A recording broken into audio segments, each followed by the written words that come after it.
production of Ruckus is made possible through the generous support of Dave and Jamie Cummings, the Hartwig family, and by viewers like you. Thank you. Welcome to Ruckus, our weekly food for thought fight over the news of the day and the trends of the times. I'm Mike Shannon. The Ruckettes join me shortly, and our topics this week: meet the latest civic project, Casey Rising; Trump and Clinton still rising in presidential politics; and e-tax supporters hope voters will rise up and say yes at the ballot box, plus roast and toast. But we begin with our Newsmaker segment and welcome the legendary former mayor of Kansas City, Missouri, Dr. Charles B. Wheeler Jr., now considering a run for the Missouri Democratic gubernatorial nomination. Wheeler, trained as both a medical doctor and lawyer, was mayor from 1971 to 79, a time marked by major economic development, including but not limited to KCI, Kemper Arena, Bartle Hall, and the Truman Sports Complex. Wheeler also was mayor when Kansas City served as the site of the 1976 Republican National Convention. It is a sincere pleasure to welcome Charles Wheeler to the Ruckus program. Dr. Wheeler, it's always good to see you, sir. Thank you. Now, I know you have a great sense of humor, and we've been bantering a bit here before we started taping the program, but I want to know, are you totally serious about this bid for the Missouri Democratic gubernatorial nomination?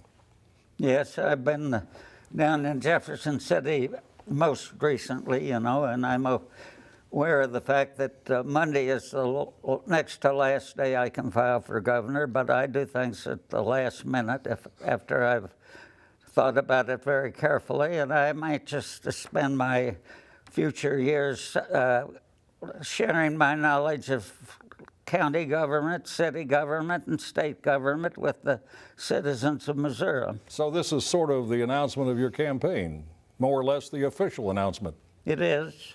Well, let me ask you this. You've been out of public service for a while, and you've had a varied career. You were, as I mentioned, mayor. You're also the county coroner for Jackson County. You were Jackson County judge when the court was administrative, and you were also a state senator. After all those years, all that experience, why get back into the races now? Because it's such an interesting year from a political standpoint. And as you know, I'm a Democrat, and we only have one other Democratic candidate in the governor's race, and I know him well, and he's a good friend of mine, and I think he needs to hear my ideas about city government and county government because he's already mastered state government. Well, you're talking about Chris Koster, who was a former prosecutor in Platte County and a former Republican turned Democrat. You never were a Republican, were you? Never. And never will be, I suspect. I'm a Harry Truman Democrat. Yeah. In your campaign, what are like 2 or 3 of the key issues you're going to talk about? Well, I'm going to talk a lot about the health care for Missourians the next 4 years anyway, because Obamacare's taken a bum rap, in my opinion.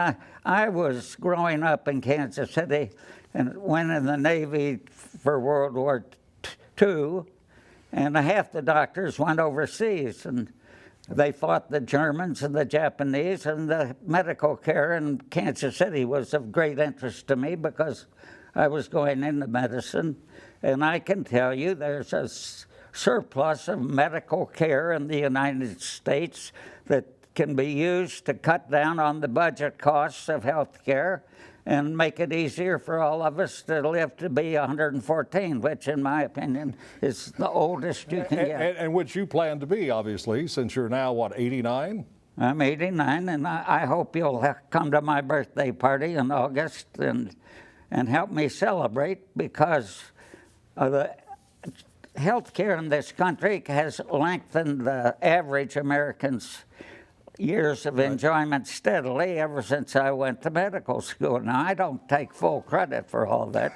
But just some of the credit. But it concerns me that when I hear the news every day, there are about 20 people in the states of Missouri and Kansas that have had terrible experiences, automobile wrecks and floods and fires, and I think the governor's office ought to take an interest in those people who are injured most seriously on a day-to-day basis. So you would probably support Medicaid expansion in the state? Yeah, absolutely, and I meet with a group of of superb doctors in Kansas City on a Tuesday mornings, and I want people to get to know them and what they think. Right to work you'd be opposed to? Right to work? No, that's a right to work as a Republican. Right, I say platform. you'd be opposed to Oh, that. yeah, I I'm assume. a Harry Truman Democrat. And a gas tax increase, would you be in favor of that for Missouri roads? I am. All right. Quick final question because we're running out of time. You were mayor for productive years in Kansas City's history. How do you think the city is doing now? It's doing great. And I love to see the present mayor moving the earnings tax back into the dialogue on politics, and I'm going to help him. All right, we're going to talk about that on our panel discussion later in the program. Downtown Kansas City, you like the streetcar? You used to be big on bullet trains. Yeah, and I like the development of downtown. All right. Charles, it's great to see you again. Good luck in your campaign, and I hope we can do this again. Okay, thanks And a keep lot. me in mind for your birthday party. And get my friend Coster in here and we'll debate. All right. That is former Kansas City Mayor and Missouri gubernatorial candidate Dr. Charles Wheeler. Now, let's meet the panel and start a ruckus.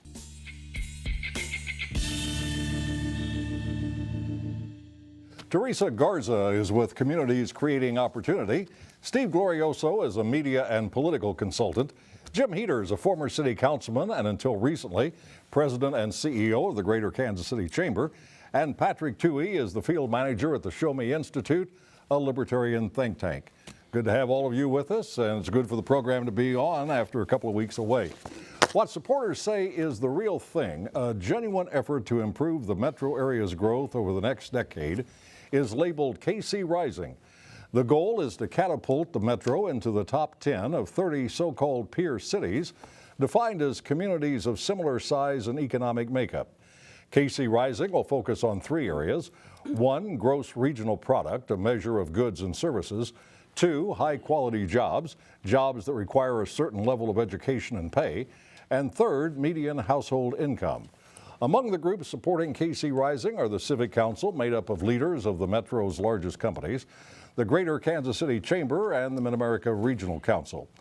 Some critics scoff at this type of project, saying it looks great on paper, but rarely comes to fruition. So, Jim, do you think the critics are going to be wrong this time? You know, Mike, I applaud the leadership of the Civic Council of Greater Kansas City and also the Greater Kansas City Chamber of Commerce and Mid-America Regional Council for their efforts with KC Rising. I think it's really an effort to create a kind of economic business plan for Big KC, for Greater Kansas City. The proof, as you suggest, though, will be in the tasting of the pudding. When the Chamber launched under the leadership of Greg Graves, our then board chair, almost 5 years ago, our Big Five initiative, the idea was to pick 5 really important issues and to create an action plan around each one of those. So what will have to happen here is with KC Rising, now that a great deal of study and thoughtful research has been done and a terrific study product developed, what has to happen now is the implementation phase. KC Rising has announced just a few weeks ago that it's now in the implementation phase. I have confidence that they will implement it. But it's been around for several years, has it not? It was announced like 4 or 5 years ago. No, not KC Rising. Yeah. KC Rising was only announced a little over a year ago. And it's really the product of Civic Council, Mid-America Regional Council, Kansas City Area Development Council. Were you with great involved support in from it at the Chamber? Yes, the Chamber has been very supportive of it, particularly in the area of international trade and commerce, where Kansas City has always been lacking, where personally I believe a big part of our economic future lies. So we've been very supportive of it in that regard. Teresa, let me ask you the same question I asked Jim. Critics say these things look great on paper. You look at the website, all this terminology, listing of goals and non-goals. But they say it never comes to fruition. Do you think this is going to come to fruition? Yeah, I think, again, it's a great idea. It's how it's going to be implemented, which is key. And as somebody who works for an organization that really pushes for racial equity and inclusion, what does that look like, I think, in our communities of color, who are often the ones that are impacted by unemployment, that live in lower wage jobs? And what does that look like when they're talking about people, because that's one of their platforms is people. And so I know that there is on the website, I did go and look at it, there is a study that Philadelphia did in which they went out and they found individuals in Philadelphia that had started college but never finished to help recreate that workforce and to help those people get those college degrees. So again, I think it's the implementation and how does that look across the board. But you can't say what it is in a sentence or two, can you? No. And that, I think, may be a problem, trying to explain it to people. Well, yes and no. I mean, it's not supposed to Yeah. be a simple thing, but all I'll say is I'm just happy the business community is taking these initiatives, because for decades it was always either look to the government or complain about why didn't the government do more to create better jobs, et cetera. So, Well, this is a again, criticism of area governments, is it not? Right, but I mean, think- it says it's reaction to slow economic Right. growth in the Kansas But I City think area. the fact that they're stepping up and trying to do their part, I think is, I mean, you're going to create more jobs with the business community than the government can produce per se, at least local government, maybe not federal. And I think it really is important to acknowledge that while Kansas City, Missouri, and Greater Kansas City is on a roll, almost a week doesn't go by when we're not on a top 10 list of one kind or another. Where we always lag is the creation of jobs and economic growth. We always lag our peer group cities, and that's what KC Rising it's is regional, about. right? It's It's regional. It is absolutely Not regional. So, Kansas. Patrick, if it's a reaction to slow jobs and economic growth, do area governments bear any responsibility for the slowness? Look, local governments, certainly Kansas City government, can't manage to cut the grass, pick up the trash, and tear down vacant homes. So I'm not optimistic that they're going to be able to meet the standards set forth by KC Rising. You look at the video on the website; it's all about innovation and entrepreneurship and all these business buzzwords. That's tough to understand what they're talking about. But these are the same people that brought us the translational medical tax, and because it's regional, what they may do if they ever have any kind of success is it may be success in the region, but the core of Kansas City that has legitimate problems with job growth and with inclusion on the growing economy will be left behind, and that's not good enough for Kansas City. So does this mean the Show Me Institute is not going to join as a sponsor? I'm sure we can offer all sorts of research, which is what we do, about how to actually grow an economy, but too often the business community in Kansas City is tied at the hip with city government. Well, we can't say exactly what it is in a short time, but the website says what it is not. It is not an effort to make every community the same, not an effort to stifle healthy competition, not an attempt to address all issues and concerns in the metro area, and not an attempt to solve the border war. And I'm so glad you brought that up, because I was going to mention the first one, an effort to make every community the same. At the same time, we continue to see communities that are left behind, and how do we make sure that we are working together in a collaborative partnership to help those communities? If we all work together now, we'll move on to the next topic. That would On April the 5th, Kansas City, Missouri voters will again decide the fate of the earnings tax, a 1% income tax on people who live or work in the city. The local leadership is firmly in support of approval, saying the loss of $240 million in revenue would undermine city services and require increasing other taxes. The principal critic is Rex Sinkfield, a St. Louis billionaire who financed the effort to put the question on the ballot 5 years ago. Sinkfield is co-founder of the Show Me Institute, which is leading the local opposition. The Kansas City Star says the arguments against the tax offered by Show Me's Patrick Tuohy don't hold water. So, Patrick, since you're here, let's test the waters. Sure. Why do you say voters should not renew the Kansas City earnings tax? Well, first of all, I have to say the Kansas City Star editorial board embarrassed itself once again. Whoever is left on that board can't be bothered to get on the internet and search, for example, the Show Me Institute and how to replace the Kansas City earnings tax. And if they had, they would have found our study published some years ago called conveniently How to Replace the Earnings Tax in Kansas City. The problem with the Kansas City tax structure is it creates an incentive for people to pick up and leave or never move here in the first place. Since it's been created, the population in Kansas City is smaller. Our crime rate is the same. We have not seen an economic growth, and in fact, as Mr. Heater said, we often lag behind our peers. So Kansas City needs to have this discussion about tax policy and figure out a way to come up with a tax policy that represents our values, that helps the people who need help, rather than kind of say, well, you know what, we know you're going to leave anyway, so let's tax you at the doors. If you had to give one argument against the e-tax, what would it be? 3/4 of cities in the United States do not have any kind of earnings tax, yet they are able to develop, to provide, services to a same or greater degree than Kansas City. Why are we different? Why can't we get the basics done? And why do we have a high property tax system, a high sales tax system, and an income tax when we can't get the basics delivered? By the way, you can call him Jim. And please do. So, Mr. Heater, while you were on the council a few years ago, were there these kinds of battles then over the earnings tax? No, there absolutely were not. The earnings tax has been a part of the Kansas City revenue structure for many years, really since the early 60s when under Mike Muir Wright Davis it was implemented. The earnings tax is one of those things, Mike, where if it didn't exist, a bunch of us would be sitting around creating it. I helped lead the effort to sustain the earnings tax 5 years ago, and I've been helping lead the effort to sustain it this time. I think it's a vital revenue source for the city of Kansas City, Missouri. Over 40% of the city's revenue comes from the earnings tax. A lot of that goes to police and fire. It has a lot to do with why Kansas City, Missouri is doing so very, very well and helping lead really a renaissance of our region.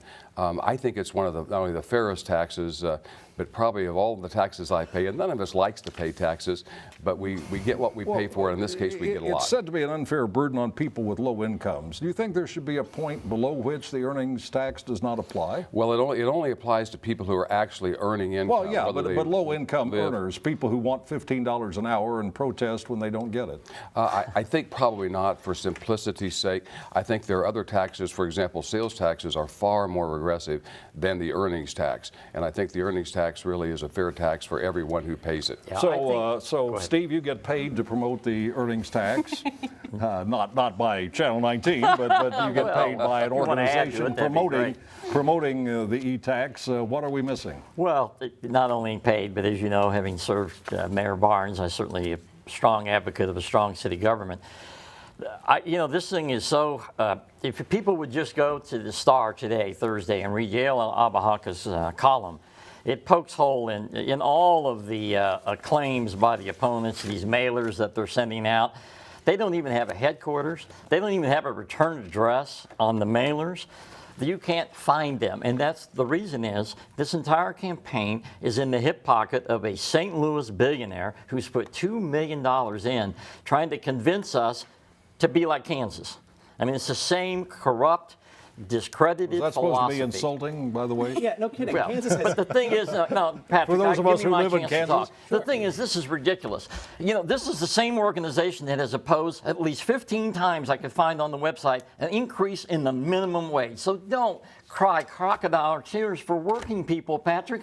You guys are against the minimum wage. It's just incredible. Well, speaking of, it's a matter of sound economic policy, and what you do when listen to me, Stephen. I know you know this. When you increase the cost of something, people buy less of it, and it's true for labor. When you increase the price of labor with the minimum wage, people buy less of it. And what would happen in Kansas City if we raised the minimum wage? You'd have fewer people working, and you would have a greater incentive for people to come across the border, kids right out of high school, to come across the border from Johnson County to take these jobs. That is what we're up against. We're up against billionaire politics, the Donald Trump politics, who tell you if you raise the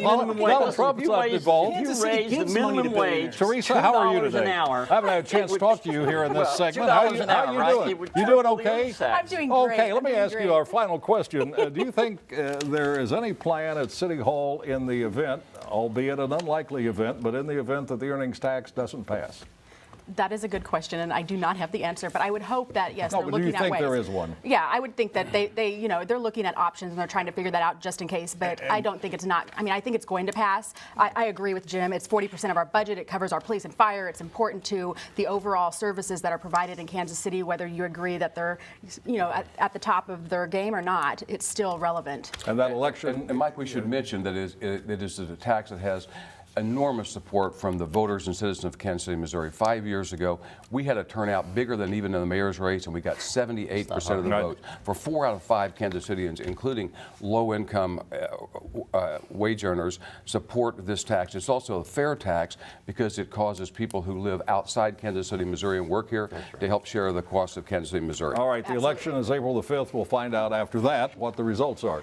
Living in the metro area where we cross the state line between Missouri and Kansas without giving it a second thought probably makes us think the two states are a lot alike. The results of the Kansas caucus and the Missouri primary may cause us to think again. Kansas voters picked Ted Cruz and Bernie Sanders. Missourians chose Donald Trump and Hillary Clinton, although the Missouri races were decided by fractions of a percent. Some analysts think this year's campaign, with a bombastic billionaire, an openly socialist senator, and a former Secretary of State apparently under federal investigation, is undoing all the old rules. Politics will be changed forever and not necessarily for the better. Do you think that's true, Steve Glorioso? Never thought I'd live long enough to see anything this strange. This is beyond bizarro world. There are no rules anymore. What Donald Trump gets away with as the leader of the Republican Party at this moment in the delegate count, a substantial leader, is unbelievable. Reporters ask him a question, he never answers the question, he just attacks the reporter. I mean, I can go on and on, but I mean, we're talking about racism at its very core by key leaders of the Republican Party. We're talking about xenophobia. I mean, it's just amazing, and it's just this campaign just keeps rolling along, and now they're trying to derail the vote of the Republicans for Trump and go to a contested convention. I mean, it'll wreak havoc in July if they don't pick But Trump. let me ask you this, Steve. Is this a suspension of the rules for this campaign, but this campaign only? We're unlikely to have another Donald Trump-like experience Depends on in the American outcome. politics. I think, you know, what happens, both parties, mine and the Republican Party, the election's over and the losing party goes into this long, self-examination like the Republicans did. And I think they are going to lose, and I think they will put the genie mostly back in the bottle and will maybe return to a sane political discourse. Jim, what do you think this campaign says about the importance of money? We've been told in the past you need tons of money. If you have a lot of money, you'll do pretty well. Jeb Bush had tons of money, and he did very poorly. Well, I think you make an excellent point. I think what this campaign says is that some of the old rules at least don't apply in this election cycle and may not apply again. For example, Donald Trump has spent relatively little money of his or anyone else's, but he has developed enormous, what is called in the trade, earned media. Mm-hmm. Bernie Sanders, on the other hand, has raised quite a bit of money, but from small donors through his internet process, and his message really has resonated in the crowds that he has reached many times personally on college campuses and other places. And Jeb Bush had more money than anybody, more money than anybody maybe ever, and his campaign never got traction. So I think those rules don't apply in this cycle and maybe not for the future. Do you think this will end the demand to overturn Citizens United, the Supreme Court ruling, and makes it possible for people to give unlimited amounts of money to political campaigns? I hope actually that just the opposite happens. I think it depends on the election results, but I think Citizens United has had more and more attention related to and unrelated to. Do you want it overturned or left alone? Yes, I think it should be overturned. I think it's a disastrous result by the U.S. Supreme Court. It was a very bad decision, and I think that it has affected our policy, our politics ever since. I think it will be overturned. Teresa, does it make you Jim? Does it make you uncomfortable that the Democratic Party seems to now openly embrace the concept of socialism? So I think what we're seeing in this environment is that a very dissatisfied electoral, right? I mean, on both sides, Republican and Democrats. That's how Trump has risen up. That's how Bernie has risen up, is because people are very dissatisfied. And because of that, there's all this hatred and there's other things, this othering and this, making people feel not belonging. And it's risen up, and we're seeing that right now. I don't know if the Democrat Party is quite there with all the socialism. I mean, there's definitely components of it, but what that looks like in the long run is hard to say right now. Final thought, Patrick. What is this campaign saying to you? With all the socialism. Right. With Look, all Steve wants to go on a screed about money in politics and about billionaires in St. Louis, but your point is exactly right. This is a moment in time we'll see in 4 years, and money, although people love to talk about money in politics, it is not enough to win. All right, it is time now for Roast and Toast, where the Ruckettes praise or haze people and events in the news. We begin with Jim Heater. Mike, I'd like to praise President Barack Obama and his administration for opening the diplomatic and trade ties to Cuba.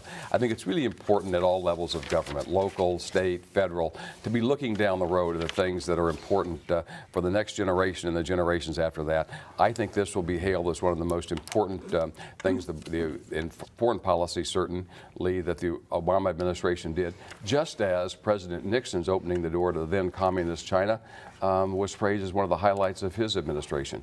All right, Teresa. Yes, I would like to toast the state legislature, both Senate and House, for the continuous push to take away funding to children that were brought over when they were young and not actually have citizenship status, but they were born and raised here in the United States, and for them to stop with the vitriol that continues to make people feel othered and as if they are not belonging, even though these young people have been raised and pretty much consider themselves American, don't even know Spanish, don't even know know anything about the countries in which their parents came from. Which legislature are we talking about? State. Missouri? I said state. Well, which state?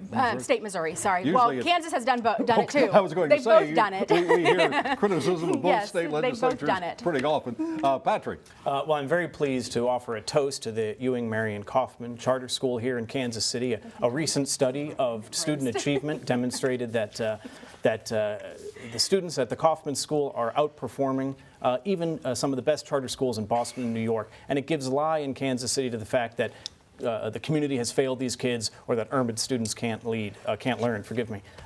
If you've got good teachers and good administration in Kansas City, the kids can learn. And Kaufman, we need more of them in Kansas City and around the country. Steve. Thank you. This is a pre-toast to almost 70,000 seniors who live in Kansas City and will vote overwhelmingly to retain the e-tax on April 5th. If the renewal fails, senior retirees will experience the largest tax increase in their entire lives.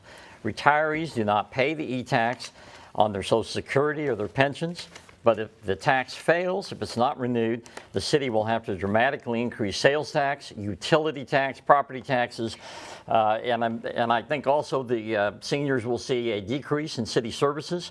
When they call an ambulance, the response time could be certainly dramatically lower. So vote seniors, and those who have adult seniors, please go out and vote in their behalf. Real quick. No. We've got to go here. Finally, here's a roast to some students at Western Washington University who, among other things, are demanding a new College of Power and Liberation and creation of a 15-student commission to monitor, document, and archive all racist, anti-black, transphobic, misogynistic, ableist, homophobic, Islamophobic, and otherwise oppressive behavior on campus.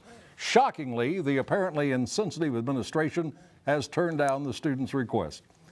And so that is Ruckus for this time. Back next Thursday at 7. Now on behalf of the panel and the crew, Mike Shannon saying thanks for watching and good night.